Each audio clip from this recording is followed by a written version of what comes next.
ถึงแดนบริคำสายทิวทัศน์แสนงามจับใจอาบเอไปด้วยธรรมศาสตร์โอ้เมืองปากสันบริคันและท่าพระบาปากกาดิ่งน้ำทอนสวัสดิ์หลักสาวสมจาดคำเกิดเวียงทองได้เห็น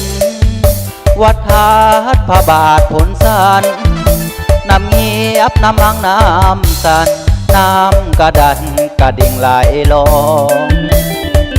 ข้ามผู้แดนเมืองเห็นน้ำเฮืองผ้าเมืองเป็นกองผู้งูผู้เขียวผ้าทองเป็นสอดส่องใต้ฟ้าวิไลดอกไม้บริคำใสงามเด่นกลิ่นหอ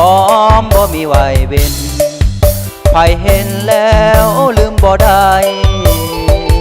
คำขึ้นสุดแสนฟังเสียงแค้นขับเอ่ยผู้ไทยพดพื้นด้วยใบหน้าใหม่ก้าวเดินไปตามพักน้ำพาโอ้หนอบริคำใสนี่เอ่ยเจ้างามเนื้อคำสมเสยว่าเป็นแดนดินดำน้ำซุ่มทงหน้าเหยียดยาวเห็นป่าเขาเขียวงามทุ่มพี่น้องประสาปุ่มลุมเป็นก้อนปุ่มสร้างสาพัฒนามวนเดบริคำใสนี่นออยากมาหาห่วมแห่งสร้างก่อให้เพียงพอสมความตั้งนาแต่ต้องจากไป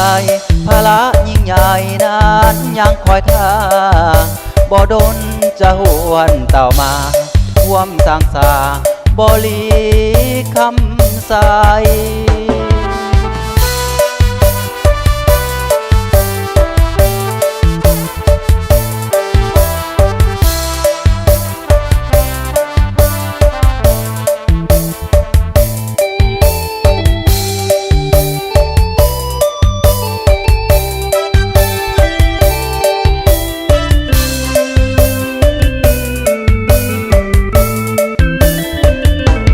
ด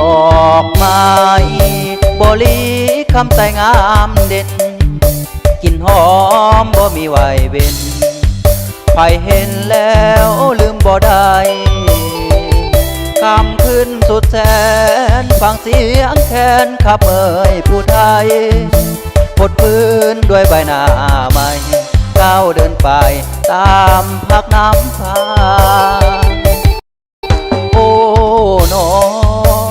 บริคำใสนี่เอ่ย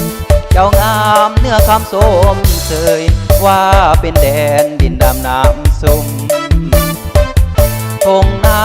เหยียดยาวเห็นป่าเขาเขียวงามทุ่มพี่น้องประสาปุ่มลุมเป็นก้อนปุ่มสร้างสาพัฒนามวนเดบริคำใสนี่นออยากมาหาห่วมแห่งสร้างก่อให้เพียงพอสมความตั้งนาแต่ต้องจากไปภาระยิ่งใหญ่นั้นยังคอยท่าบ่ดนจะหวนเต่ามาห่วมสร้างสาบริคำใส